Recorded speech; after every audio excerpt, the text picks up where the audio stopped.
Hello everybody, another one, here we go again. Right, the dangers of nailing your foot to the floor.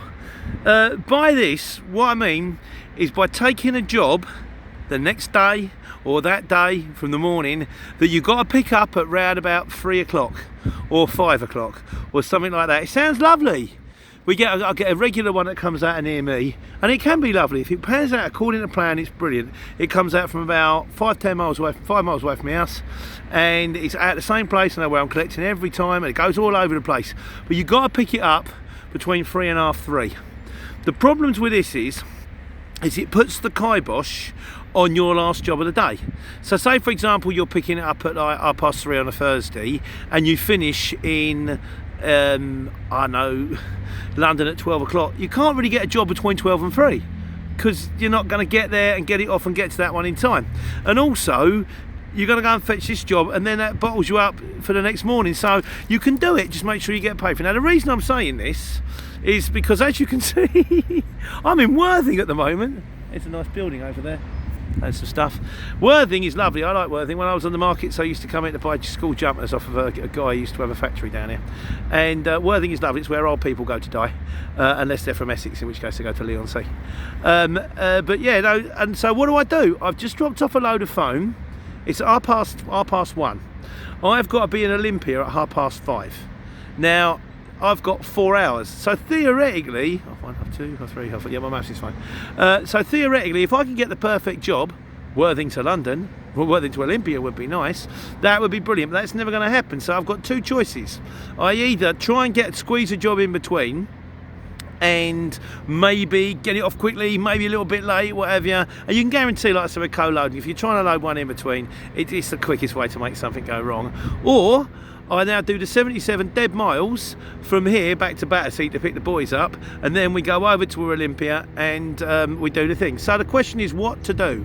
I've nailed my foot to the floor. Should I try and squeeze up? The job this morning was decent. Milton Keynes down to Worthing, pallets, that's earned me good money. So what should I do now? Should I try and squeeze one in between? Maybe a small van job heading in the right direction, or a little one only going 5 miles?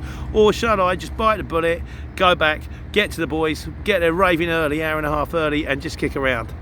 Well, I think you've already worked out what choice I'm going to make, because I'm not actually sitting in the van right now. I'm sitting on a pebble beach next to this rather pretty blue boat here. So no, why drive myself mad? I've got decent money on the first job. I'm getting very good money on the second job. It's for a regular customer. And that's the other thing. Do I really want to take a little job in between for a little bit of money and risk messing up the big job at the end of the day?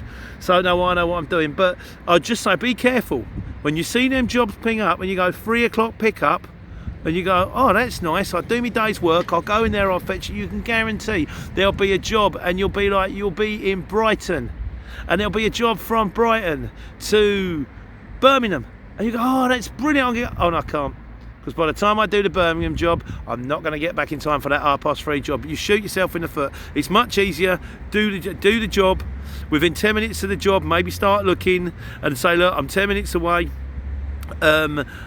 I can drop this job and I'll go and fetch the next job. That way, if you get to your drop off and things aren't right, you can ring them up 10 minutes later and go, it's all got a bit sideways here. Just easier to go click, click, click, click, click. Once you start booking things at a time, it gets a bit tricky. But I'm sure there are guys out there that book all the, I'm sure you guys with the trucks book at a time. Haulage is different. You can book that 3 months in advance. That's absolutely fine. But when we're in the vans, we're like taxis. We're hot shots. So just be careful of taking that job later on that day, because sometimes it can cost you good money during the day. But anyway, in the meantime, I might get some fish and chips. That's the one thing that fish and chips need, is sand. Salt, vinegar and sand. They taste better with sand, and the smell of sea air. As it is, ain't a lot of sand in Worthing. But there we go. Hope you're all good. I'm actually enjoying 5 minutes out of my life where I'm not driving like a crazy man, and I might just sit here for 5 minutes and look at the sea. Probably go back and find out someone's put a ticket on a van. Hope you're all well. Take care, take money.